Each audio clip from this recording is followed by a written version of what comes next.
ایک بات رہ گئی تھی، وہ بھی مختصراً سنو۔ ایک مسئلہ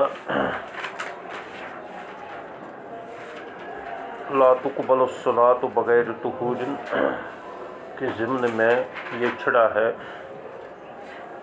کہ یہ تو اس صورت میں ہے کہ جس وقت طہور یعنی بفتح تا موجود ہو، اور اگر فرض کرو کہ کسی کے پاس یہ طہورین موجود ہی نہ ہو۔ طہورین دو چیزیں شریعت نے قرار دیتی ہے، ایک پانی، دوسرا مٹی۔ اگر یہ نہ ملے تو اس کو فاقد الطہورین کہا جاتا ہے۔ کہیں ایسا پھنس گیا کہ جہاں جو ہے یہ دونوں چیزیں موجود نہیں ہے، اس کو حاصل کرنا ناممکن ہے۔ موجود ہونے کا بہانہ تو یہ بھی کرو گے تم کہ کمرے میں ہوں تو یہاں تو نہ مٹی ہے نہ پانی ہے، تو اس وجہ سے نمازی معاف ہو گیا۔ یہ کہیں مطلب بس میں آدمی چل رہا ہے، بس والا بھی کافر ہے تو وہ رکا ہی نہیں رہا ہے، تو اب نماز کا وقت گزر گیا، اب نہ یہاں مٹی مل سکتی ہے اور نہ پانی مل سکتا ہے، تو وضو کیسے کرے گا؟ چلو پانی نہیں ملا تھا تو مٹی ہوتی تو مٹی گاڑی میں کہاں ہوگی؟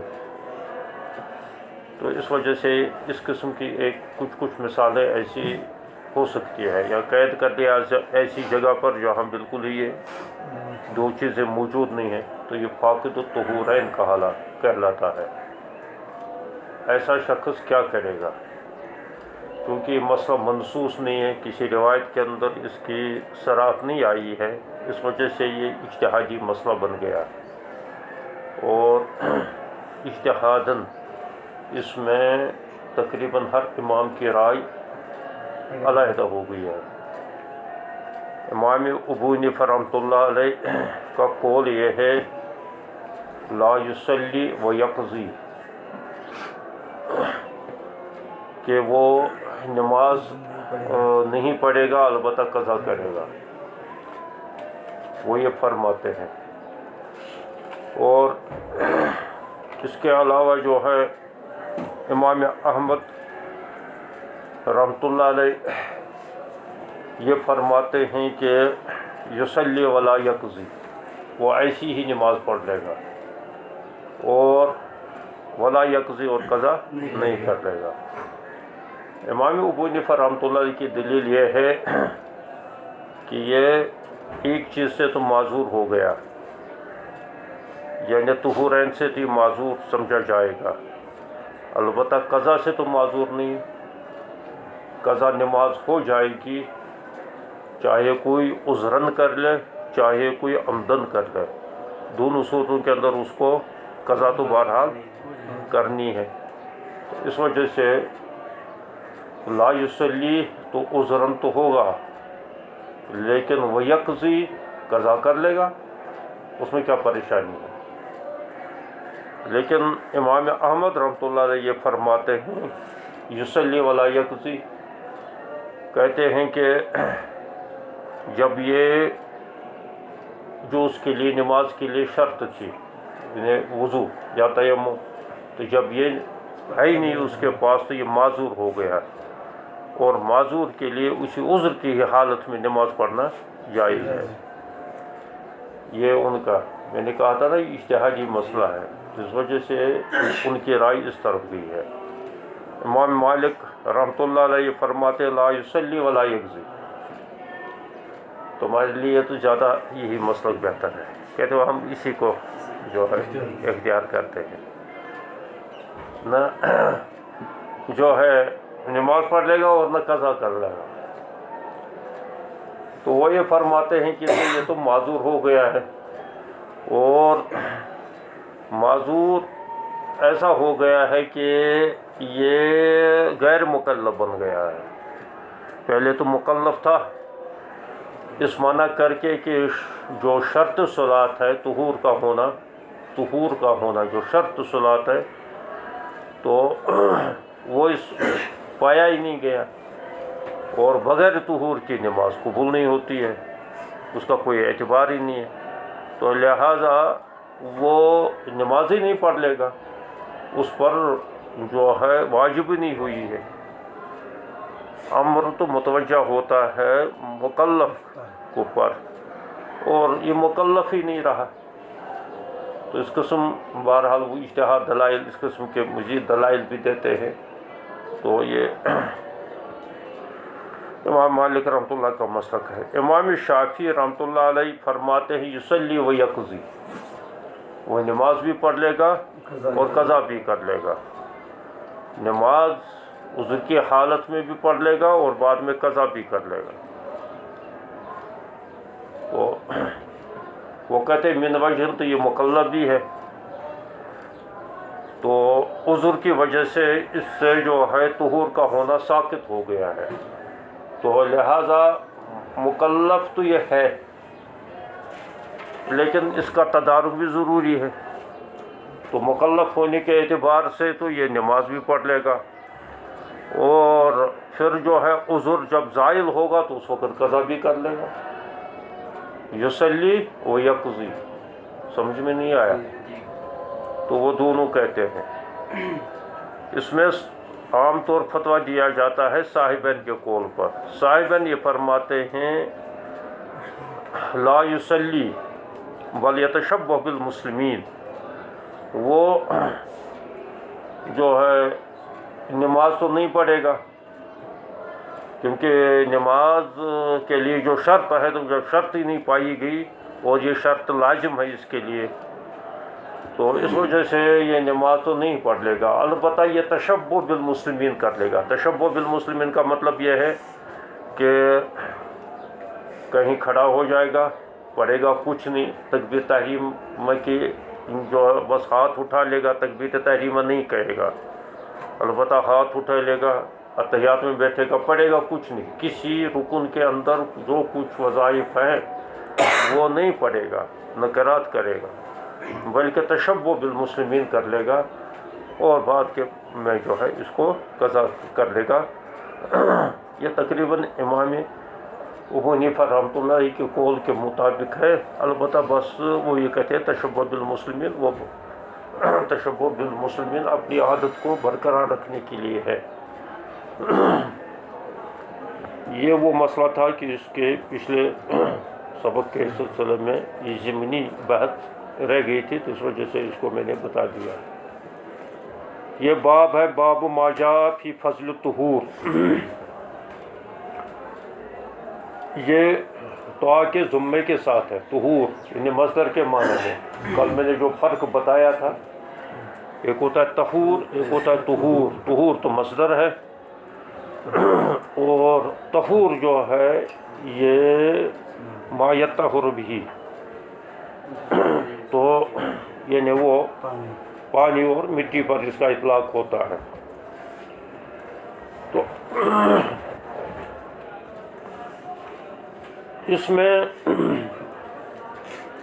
ایک بات یہ ہے کہ امام ترمذی فرماتے حدثنا اسحاق ابن موسیٰ الانصاری حدثنا معن بن عیسیٰ حدثنا مالک بن انس۔ امام مالک رحمۃ اللہ، مالک بن انس سے مراد امام مالک رحمۃ اللہ علیہ، یہاں سے تحویل ہو گیا ہے، یعنی امام ترمذی نے دو حضرات سے یہ حدیث سنی ہے، ایک اسحاق بن موسیٰ الانصاری سے اور دوسرا قتیبہ سے، اور وہ ان مالک ان سہیل بن ابی صالح ان ابی۔ یہاں جو پہلی سند کے اندر جو ایک واسطہ تھا اسحاق، اور اسحاق ابن موسیٰ کا واسطہ تھا امام مالک اور امام ترمذی رحمۃ اللہ کے درمیان، یہاں وہ واسطہ نہیں رہا،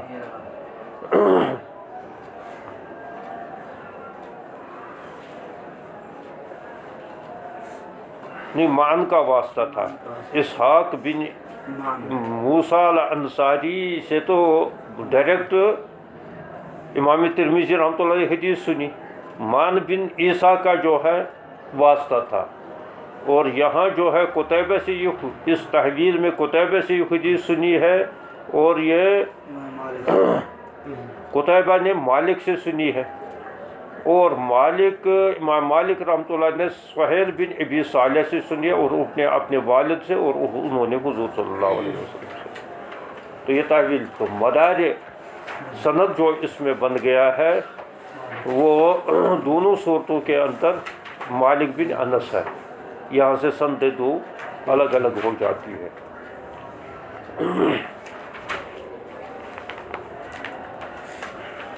اچھا، وعن ابی ہریرہ، یہ حضرت ابو ہریرہ سے روایت کرتے ہیں، ابو صالح قال قال رسول اللہ صلی اللہ علیہ وسلم اذا توضأ العبد المسلم او المومن، جب وضو کر لیتا ہے عبد مسلم او المومن یا مومن، عبد مسلم کا یہ شک راوی ہے، اب آتا ہے شک راوی کے طرف اشارہ، یا تو حضور صلی اللہ علیہ وسلم نے عبد المسلم کہا یا عبد المومن کہا، مراد دونوں کی ایک ہی ہے۔ فغسل وجہہ، پھر وہ دھوتا ہے اپنا چہرہ، خرجت من وجہہ کل خطیئۃ، نکلتی ہے اس کے چہرے سے ہر غلطی، خطیہ گناہ کا ایک درجہ ہے، نظر الیہا بعینیہ، جن کی طرف اس نے دیکھا ہو اپنی آنکھوں سے، مالمائے پانی کے ساتھ انہیں نکلتی ہے، ما آخر قطرۃ الماء، پانی کے آخر قطر کے ساتھ، او نحو ھذا، یا اسی طرح،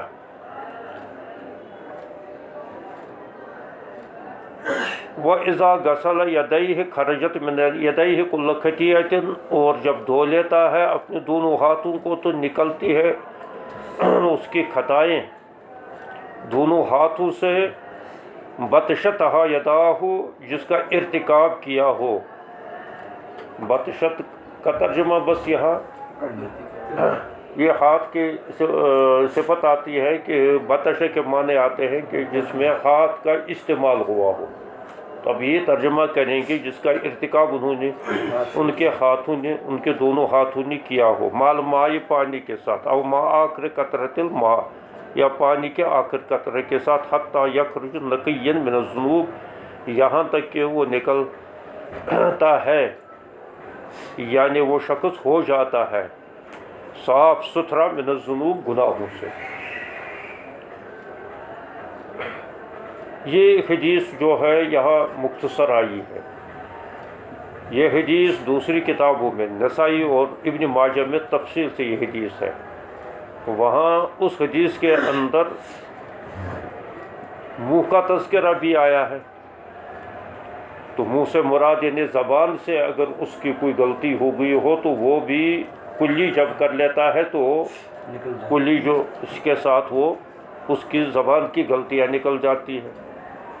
اسی طریقے سے پیروں کا تذکرہ بھی آیا ہے، یدا کا تذکرہ اس میں تو ہے، پیروں کا تذکرہ بھی آیا ہے، تو پیروں سے چل کر جو گناہیں کی ہوں تو وہ بھی نکل جاتی ہے۔ اسی طریقے سے سر پر مسح کرنے کا تذکرہ بھی آیا ہے، تو جو شخص سر کا مسح کر لیتا ہے تو اگر کہیں اس کا سر جو ہے میں ملوث ہوا ہو کسی غلطی میں تو اس کی غلطیاں بھی صاف ہو جاتی ہیں۔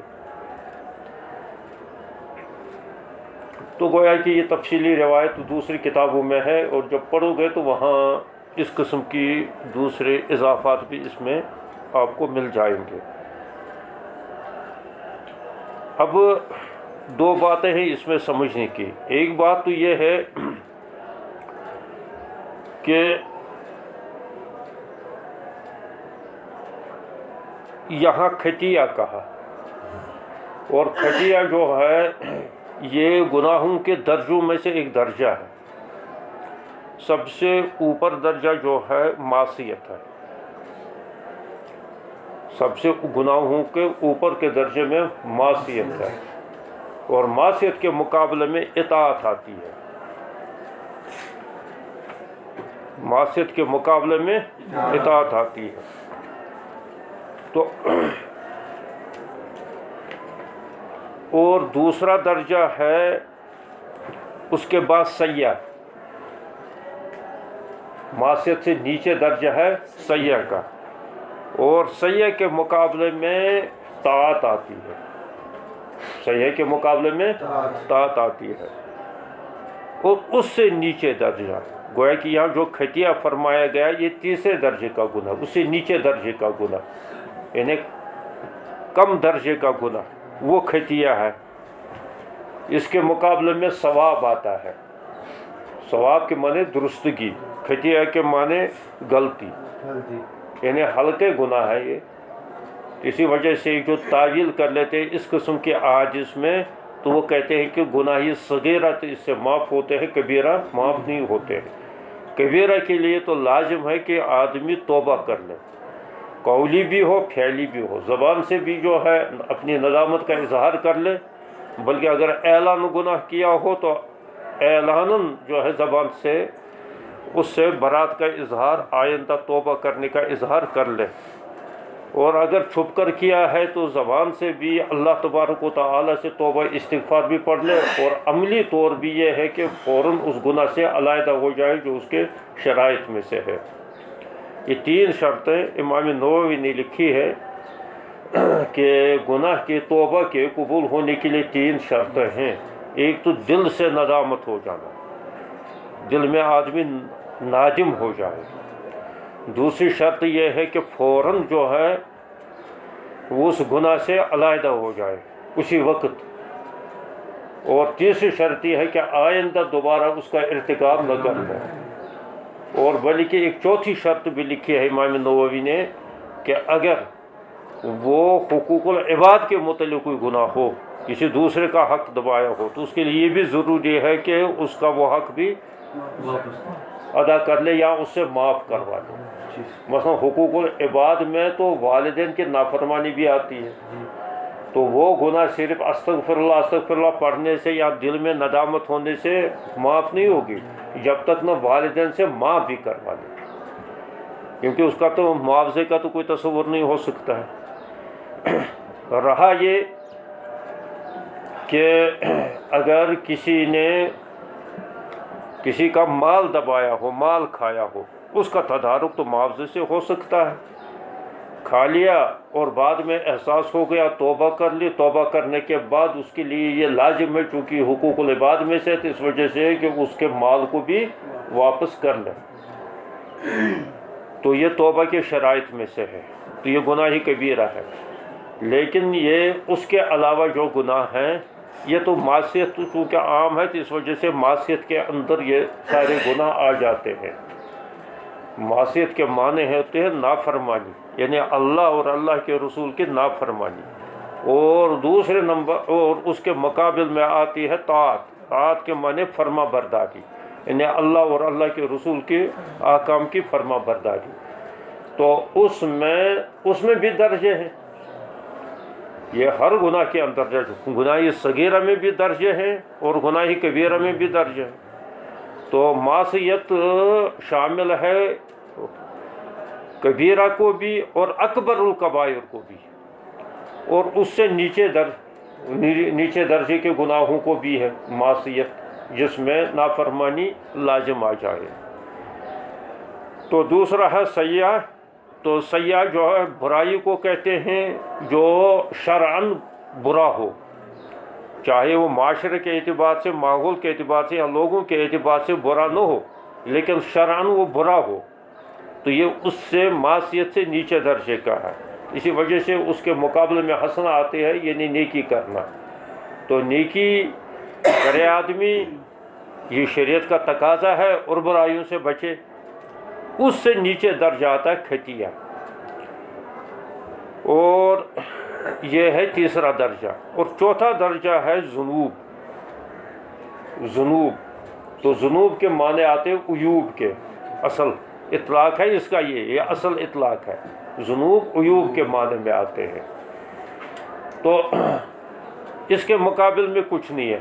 عیوب تو عیب ہوتی ہے، تو عیب جو ہے کچھ معمولی عیوب ایسے ہوتے ہیں کہ ان پر تو کوئی اگر کوئی جائز سمجھ لے یا عادی بن جائے تو وہ تو کہیں برائی تو بن سکتی ہے، لیکن یہ ہے کہ عیوب پر جو ہے کوئی سزا نہیں ہوگی ہے، بلکہ وہ عیوب جو ہیں وہ ان کی جو خطا ہے یا ان کی جو جرم ہے وہ انسان سے اس قسم کے اعمال سے جو ہے ساقط ہو جاتے ہیں، یعنی وضو کرنے سے، نماز پڑھنے سے، حسنات سے، نیکی کرنے سے وہ اس قسم کے عیوب اور خطیہ جو ہے معاف ہو جاتے ہیں۔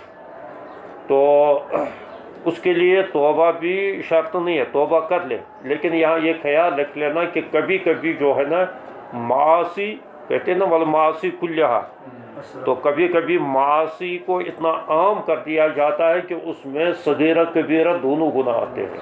یہ میں نے بتلایا ہے، اس کا اصل اطلاق ہے، کہیں یہ نہ سمجھو گے کہ معاصی حدیث کے اندر تو یہاں تو معاصی سے صرف معصیت ہی مراد ہے، تو بلکہ معاصی کا اطلاق کبھی تمام صغیرہ کبیرہ گناہ، خطیات، سیئات سب پر ہوتا ہے۔ اسی طریقے سے جو نیچے کا درجہ ہے ذنوب کا اطلاق بھی کبھی سب گناہوں پر ہوتا ہے، کبھی کبھی حدیث کے اندر ان پر بھی آیا ہے مطلقاً، یعنی سب گناہ اس میں شامل ہوتے ہیں، خطیات بھی، سیئات بھی اور معصیت بھی سب شامل، یہ کبھی کبھی ایسا ہوتا ہے۔ یہ اصل اطلاق جو ہے نا اصطلاحی اعتبار سے جو علماء نے غور کر کے یہ اس کا اصل اطلاق بیان کیا ہے، وہ اصل اطلاق یہ ہے کہ اگر ان کی درجہ بندی کی جائے تو درجہ بندی کے اعتبار سے اس کے یہ 4 درجے بن جاتے ہیں۔ اچھا، یہاں آیا ہے خطیہ کہ اس کے وضو کرنے سے، اب چاہے یہ روایت لے لو چاہے وہ تفصیلی روایت لے لو، وہ عبداللہ الصنابی سے وہ روایت ہے، مشکات کے اندر بھی یہ روایت پڑھی ہوگی تم نے، تو وہاں تو جو ہے تفصیلاً یہ آئی ہے کہ انسان کے اعضاء، جو بھی اعضاء گناہوں کے اندر استعمال ہو سکتے ہیں، ہوتے ہیں، تو ان سے جو گناہ سرزد ہوا ہو تو وضو کر کے، چونکہ 4 اعضاء ہی زیادہ سے زیادہ گناہوں کے اندر استعمال ہوتے ہیں، اور ان میں سے اکثر زیادہ چہرہ جو ہے نا، یہ چہرہ تو دھونے کا حکم اس وجہ سے دے دیا گیا ہے کہ اس میں 2-4 چیزیں ایسی ہیں کہ جو زیادہ تر گناہوں میں استعمال ہوتے ہیں، مثلا زبان، یہ بھی چہرے ہی میں ہے، آنکھیں یہ بھی چہرے میں ہے، اور یہ تمہارے موٹے موٹے کان بھی جو ہے یہ بھی چہرے ہی میں شامل ہیں، تو یہ سب چیزیں جو ہے زیادہ تر گناہوں میں مبتلا ہوتے ہیں، تو اس وجہ سے دوسری حدیث کے اندر سب کو اس میں شامل کر لیا گیا ہے۔ اور سر بھی کبھی استعمال ہوتا ہے، اب تم کہو گے کہ سر میں کون سا گناہ ہوتا ہے؟ کسی گناہ کے متعلق سوچنا یہ بھی گناہ ہے، سوچنا، دماغ سے کسی گناہ کے بارے میں سوچنا، اگر موقع ملا ایسا کروں گا، ویسا کروں گا، وغیرہ کروں گا، یہ سوچنا بھی گناہ ہے، اور یہ آدمی سر سے سوچتا ہے، اور سر کے بخارات نکلتے ہیں کس سے؟ بالوں کے ذریعے سے، سر کے بالوں کے اوپر سے نکلتے ہیں۔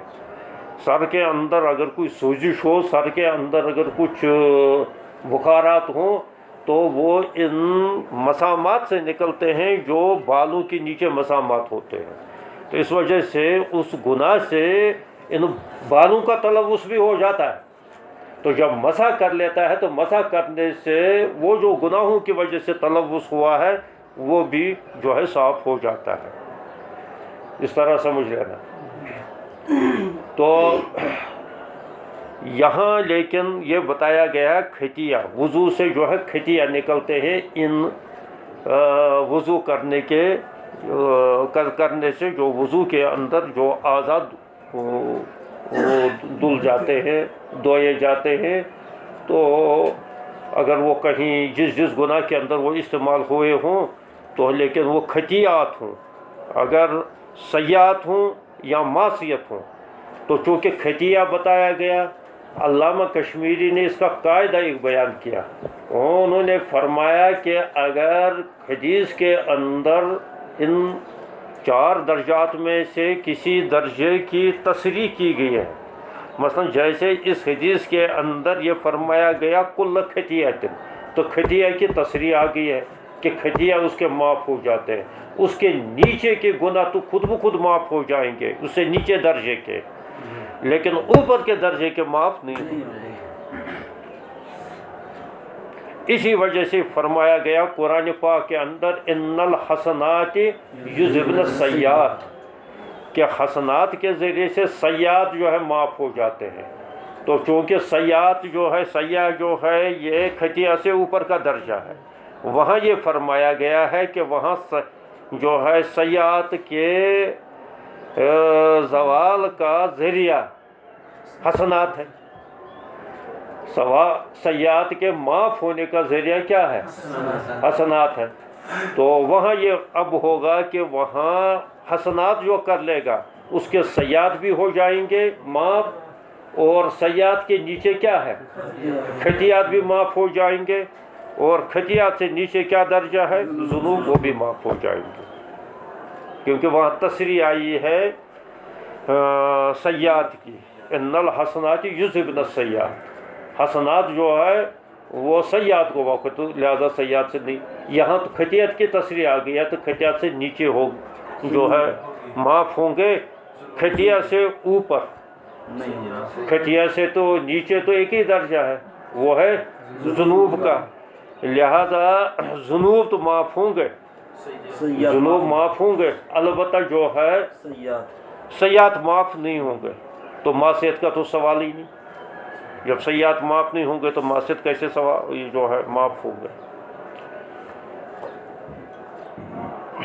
ذنوب بھی یہ سمجھ لینا کہ ذنوب بھی باعث مواخذہ ہو سکتے ہیں، کیونکہ ذنوب بھی صغائر میں شامل ہے، اور صغائر میں کبھی کبھی جو ہے ایک تو یہ ہے کہ صغیرہ پر اصرار یہ کبیرہ بن جاتا ہے، اور دوسری بات یہ ہے کہ صغیرہ اگر کبھی کبھار ہو گیا تو اس کا جو ہے اس سے صادر ہو گیا، اور صادر ہونے کے بعد اس کو احساس بھی نہیں ہے تو توبہ کر لیا. اگر احساس ہو گیا، پتہ چلا، اس سے توبہ کر لیا، تو توبہ تو بہرحال سب گناہوں کے لیے واحد علاج ہے.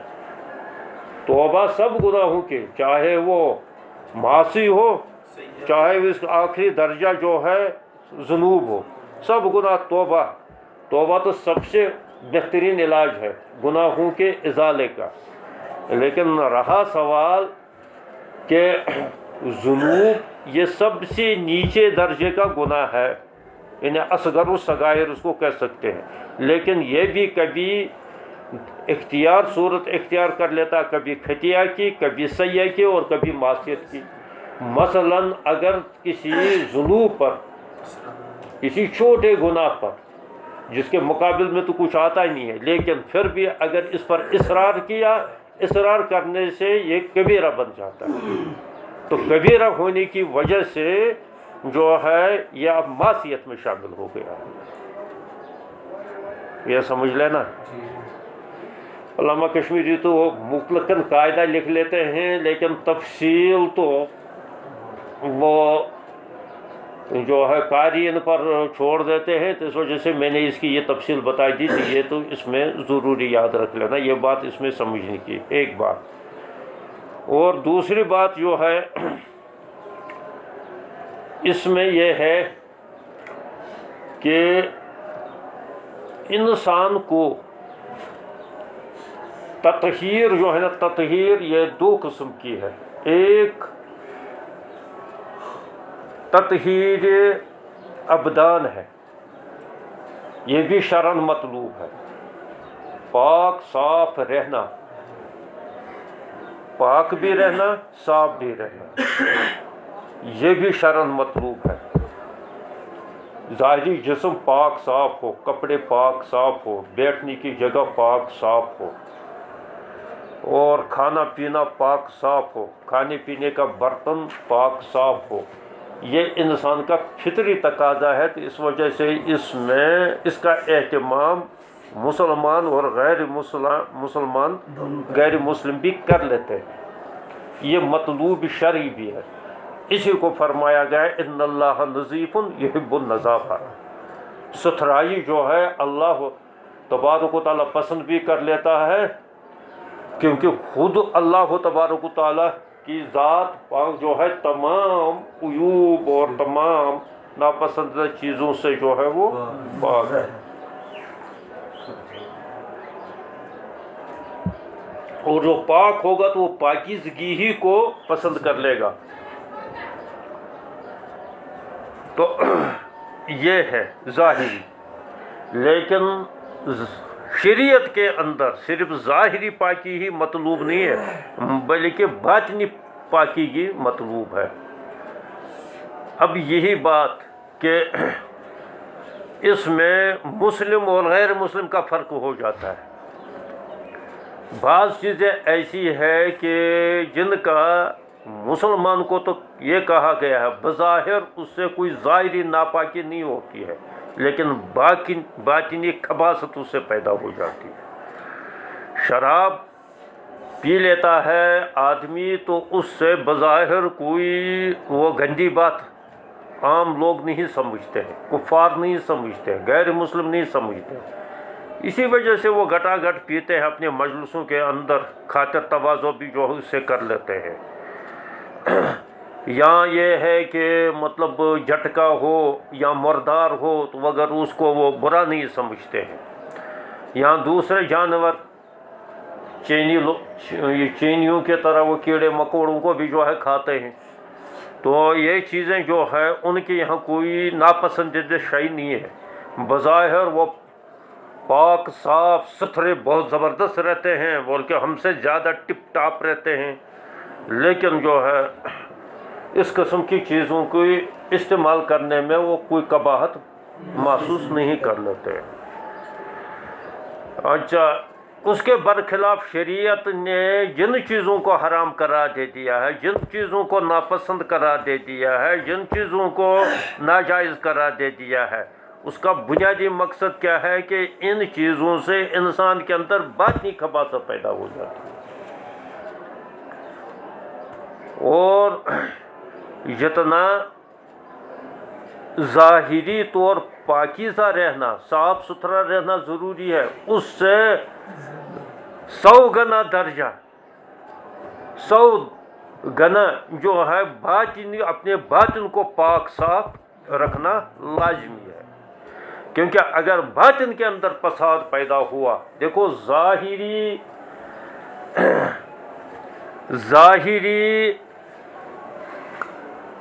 غلاظت سے یا ظاہری قباحتوں سے انسان کا تو کبھی کبھی اگر ظاہر اس کا جو ہے میلا کچیلا ہو، کپڑے اس کے خراب ہوں، وہ صاف ستھرا زیادہ نہیں رہتا ہے، تو اس سے اس کا ظاہر ہی متاثر ہوگا، بیمار ہو جائے گا، بدبو اس سے پھیلی جائے گی، دوسروں کو جو ہے تکلیف ہوگی ہے.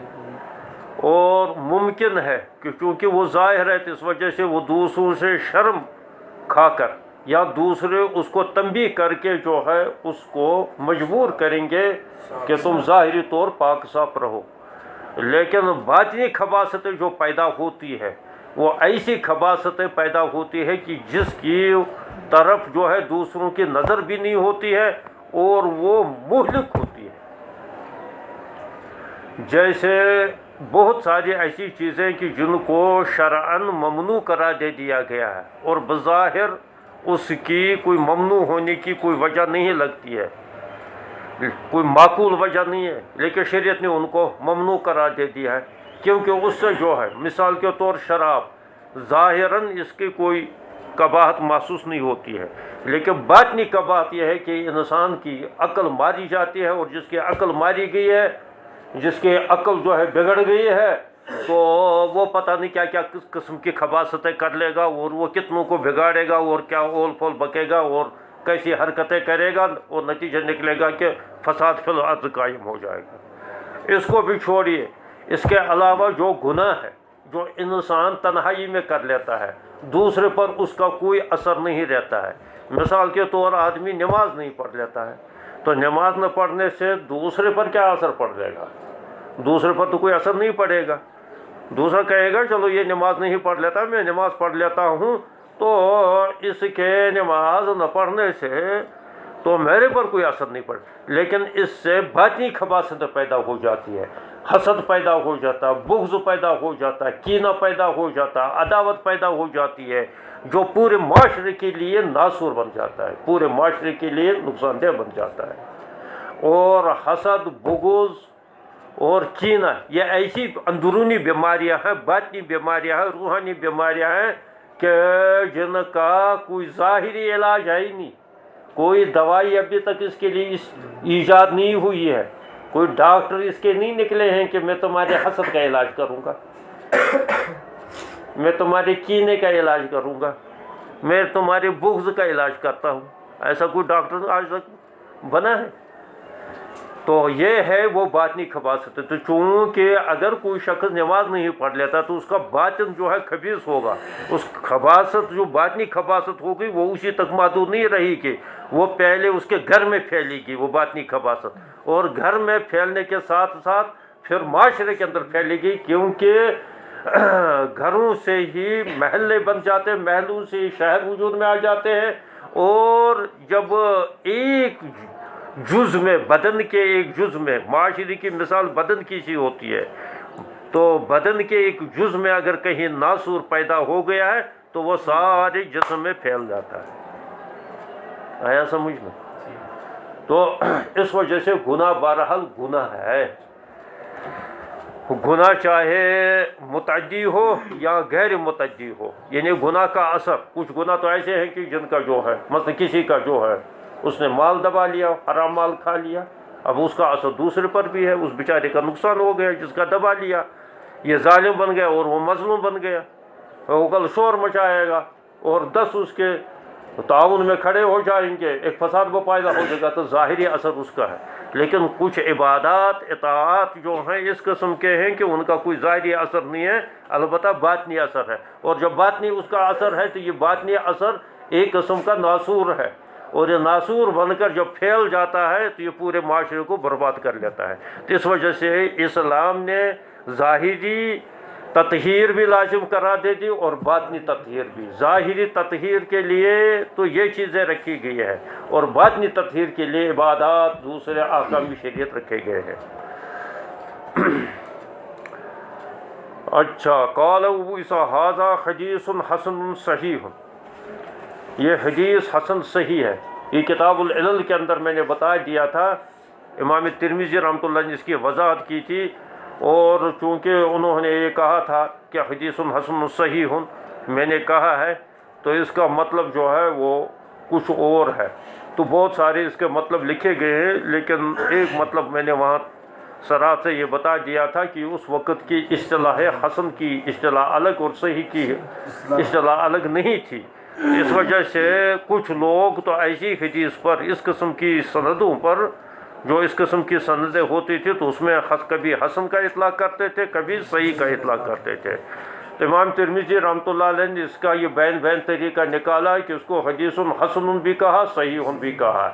تو گویا کہ معنی اور مفہوم دونوں کا ایک ہی ہے، برخلاف بعد کی اصطلاحات کے. بعد کی اصطلاحات حسن الگ ہو گئی ہے اور صحیح الگ ہو گئی ہے، اور اس کا معنی مفہوم وہی ہے کہ جو تم نے نخبہ کے اندر پڑھا ہے یا مشکات کے مقدمے میں پڑھا ہے. آج کل کی اصطلاح میں حسن وہی ہے کہ جس کو وہاں اس کی تعریف کی گئی ہے، پھر اس کی تقسیم بھی کی گئی ہے، حسن لذاتی، حسن لغیری، اور صحیح ان کی وہی تعریف بھی ہے جس میں وہ 5 شرائط پائے جائیں گے وغیرہ. تو لیکن امام ترمذی جہاں بھی کہیں گے حسن صحیح، تو یہ حسن صحیح کا مطلب اس کا یہی ہوگا. اور اس کا مطلب یہ ہے کہ اس قسم کی حدیثیں جو ہیں یہ اعلیٰ درجے کی صحیح ہے، تو بلکہ کبھی کبھی اس کی بیان کردہ کچھ احادیث مسلم اور بخاری کی بھی موافق ہوتی ہیں. یعنی ان کی جو ہے امام بخاری رحمۃ اللہ علیہ اور امام مسلم رحمۃ اللہ علیہ نے ان حدیثوں کو لیا ہے انہی سندوں سے، جن سندوں سے امام ترمذی رحمۃ اللہ علیہ نے اس کو بیان کیا ہے. ایسا بھی ہے. وہ حدیث مالک عن سہیل عن ابیہ عن ابی ہریرہ و ابی صالح. اچھا یہ کہتے ہیں کہ اس میں یہ جو سند ہے مالک عن سہیل والی سند، یہ جو تحویل کر لی تھی، تو تحویل میں جہاں یہ آیا تھا کہ مالک نے سہیل سے اور انہوں نے اپنے والد سے، تو وہ عن ابی ہریرہ، وہ حضرت ابو ہریرہ سے، اور ابو صالح والد سہیل، اور یہ سہیل کے والد کا نام ہے جو یہ کہا گا نا عن ابی ہے، تو عن ابی سے مراد یہ ہے کہ وہ ابو صالح ہے، اور وہ ابو صالح السمان ہے. السمان پہلے زمانے میں یہ گھی اور تیل کو فروخت کرنے والے کو سمان کہتے تھے، جیسے آج کل اس کو تیلی کہتے ہیں. تو وہ تیلی بھی جو ہے اب ختم ہی ہو گیا ہے، کیونکہ وہ تیلی رہے نہیں، تو اب تو مشینوں کا دور آ گیا. اچھا وہ اسمہ زکوان، ابو صالح اس کی کنیت تھی لیکن نام ان کا زکوان تھا. ابو ہریرہ اس میں آئے تو ابو ہریرہ کا تعارف کرایا. اختلفوا فی اسمہ، کہ علماء نے اختلاف کیا، یعنی اصحاب رجال نے اس میں اختلاف کیا ان کے نام میں.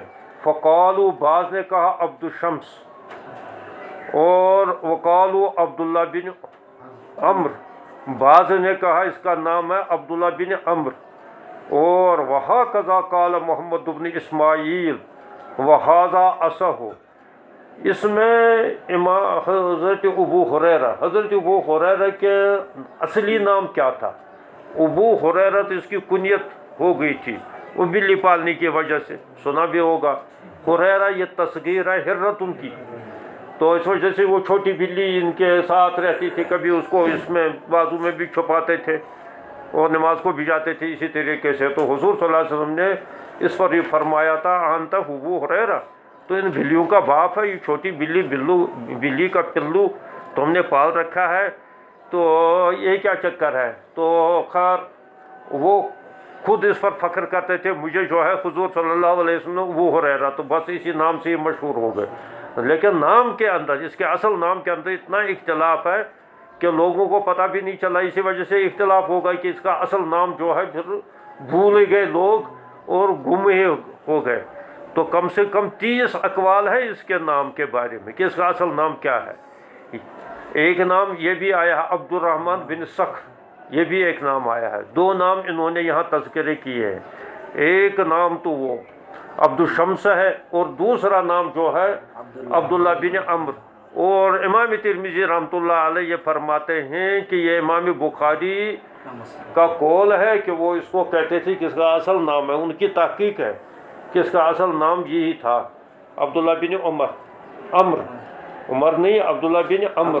تو لہٰذا یہی قول زیادہ صحیح ہے ان کا نام، یعنی مطلب یہ ایک قول ہے، امام بخاری نے اس کو ترجیح دے دی ہے. لیکن کوئی ضروری نہیں ہے کہ یہ صحیح ہو، کہ ہو سکتا ہے اور بھی نام ہے، کیونکہ جب وہ بھی اقوال ہے اس سلسلے میں. وفی الباب عن عثمان و ثوبان عن صنابی و عمر بن عبسہ، اور اس باب کے اندر عثمان و ثوبان اور صنابی کا ہے. صنابی کی بھی حدیث ہے. یہ صنابی ہی کی روایت وہ آئی ہے کہ جو میں نے کہا تھا کہ وہ تفصیلاً آئی ہے نسائی کے اندر اور ابن ماجہ کے اندر. وہ صنابی ہی کی روایت ہے. صنابی و عمر بن عبسہ و سلمان و عبداللہ بن عمر الصنابی حاض الذی. اچھا یہ اب صنابی اس میں آیا ہے، اور صنابی نام کے تخلص کے 3 شخص گزرے ہیں. امام ترمذی رحمۃ اللہ علیہ فرماتے ہیں کہ صنابی سے یہاں ان 3 شخصوں میں سے کون سا مراد ہے، کیونکہ یہ جو اس سلسلے میں روایت آئی ہے وہ صنابی کی بھی روایت ہے. اس کا حوالہ دے دیا امام ترمذی نے. اوپر تو روایت میں تو نہیں آیا، اوپر جو 2 ہی سندیں بیان کی ہے تعویل کر کے، تو اس میں صنابی کا تذکرہ نہیں ہے. یہ کہتے ہیں کہ اس سلسلے کی دوسری روایتیں بھی جو ہے وہ صنابی سے ہے، اور صنابی 3 شخص گزرے ہیں. ایک ہے عمر بن عبسہ صنابی، و عمر بن ابسا و سلمان بن عبداللہ بن عمر و صنابی حاضل لذی. ایک تو وہ یہ ہے سلمان بن عبداللہ، یہ وصنابی حاضل لذی. اب یہاں سے تشریح کرتے ہیں صنابی سے جو ہے کون سا صنابی مراد ہے. یہ وہ شخص ہے کہ جس نے روایت کی ہے نبی صلی اللہ علیہ وسلم فی فضل طہور، فضل طہور کے سلسلے میں جو ان کی وہ تفصیلی روایت آئی ہے. یہ کون ہے؟ یہ عبداللہ الصنابحی ہے، یہ عبداللہ صنابحی ہے. یہ صحابی رسول ہے. انہوں نے خود نبی علیہ الصلوۃ والسلام سے جو ہے احادیث سنی ہے.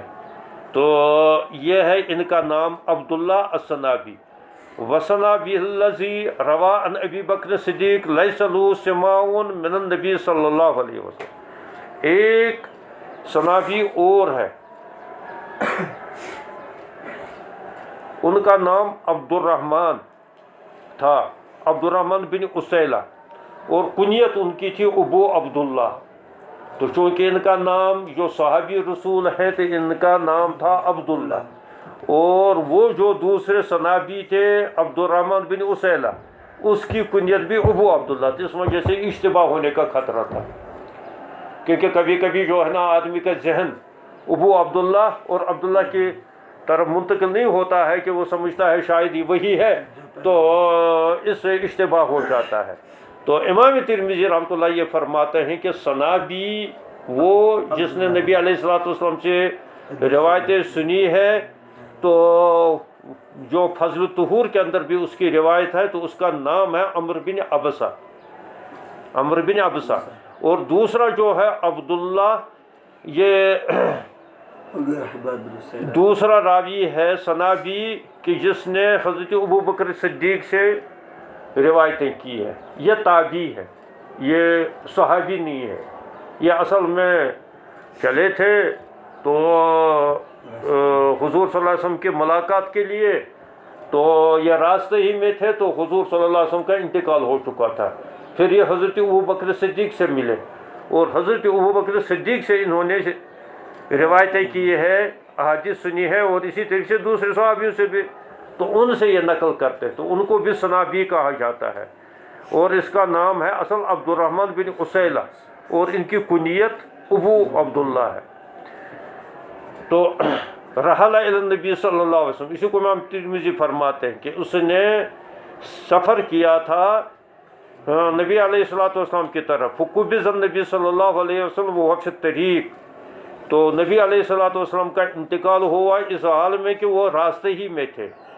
وقد روا عن النبی صلی اللہ علیہ وسلم احادیث، اس کی بھی بہت ساری روایتیں ہیں، اس کی بھی بہت سارے. لیکن یہاں اشتباہ کیسے ہوتا ہے؟ یہ صنابی ہی، یہ تابعی بھی روایتیں کرتے ہیں، اور تابعی جب کبھی روایتیں کرتے تھے تو وہ قال رسول اللہ صلی اللہ علیہ وسلم کہہ کر کرتے تھے، یعنی صحابی کا تذکرہ نہیں کرتے تھے. بیوقوف ہوتا ہے. تو تابعین کے دور میں بھی یہ صحابی بھی صحابی سے روایت کرتے تھے، تو حالانکہ وہ روایت اس نے حضور سے نہیں سنی تھی، کیونکہ صحابی کے لیے ممکن ہے وہ روایت اس نے حضور سے بھی سنی ہو. لیکن کبھی جیسے حضرت عبداللہ ابن عباس دوسرے صحابی سے روایت کرتے ہیں، لیکن کہتے ہیں قال رسول اللہ صلی اللہ علیہ وسلم، تو وہاں محدثین اس پر کوئی چھان بھی نہیں کر لیتے، کیونکہ صحابی جو کہتے ہیں قال رسول اللہ صلی اللہ علیہ وسلم وہ معتبر سمجھاتا ہے. تابعین کے دور میں بھی ایسا یہ سمجھا گیا ہے، لیکن شروع ہو گیا تھا کہ نہیں دیکھا جائے، پرکھا جائے، تو کچھ چھانٹ پھٹک بھی وہاں ہونے لگی تھی تابعین کے دور میں. لیکن یہاں بھی جو اس صنافی نے، چونکہ یہ تابعی تھے، حضور صلی اللہ علیہ وسلم اس کی لکھا نہیں تھی، لیکن یہ کہتے تھے قال رسول اللہ صلی اللہ علیہ وسلم. تو جب قال رسول اللہ، اس سے اشتباہ ہوتا تھا کہ یہ ہو سکتا ہے کہ اس نے خود حضور صلی اللہ علیہ وسلم سے سنا. یہ اشتباہ ہے. اس اشتباہ کو دور کرنے کے لیے امام ترمذی رحمۃ اللہ فرماتے ہیں کہ یہ اس قسم کی بہت ساری روایتیں اس نے بھی کی ہے، لیکن وہ اس نے صحابہ سے سنی ہے یا حضرت ابو بکر صدیق سے سنی ہے، خود حضور صلی اللہ علیہ وسلم سے اس نے نہیں سنی ہے. وَالصُّنَابِحُ بن العاص، ایک تیسرے صنابہ ہے، یہ تو لیکن صنابی ہی نہیں ہے بلکہ صنابح ہے. یہ صنابح ہے، لیکن کبھی کبھی اس کو بھی سنابی ہی کہا جاتا ہے، اس وجہ سے اس کا بھی اشتباہ ہو جاتا ہے، لیکن یہ صحابی رسول ہے۔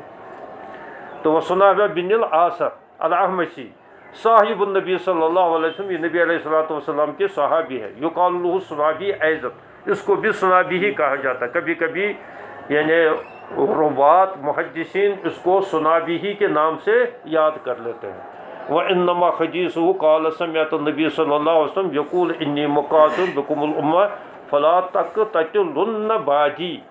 تو اس سنابہ سے، یعنی یہ جو سنابہ بالآثر ہے، اس سے یہ حدیث بیان کر لیتے ہیں کہ میں نے جو ہے حضور صلی اللہ علیہ وسلم سے یہ حدیث خود سنی ہے کہ انی مقاتل بکم الامہ فلا تقتلن بعدی، کہ عورتیں جو ہے ہرگز آج کے بعد جو ہے نا اپنی بچوں کو ضائع نہ کیا کریں، کیونکہ جتنے بھی کثرت ان کی ہوگی تو میں ان کی وجہ سے جو ہے اپنی امت کی وجہ سے جو ہے دوسرے انبیاء پر کثرت کروں گا۔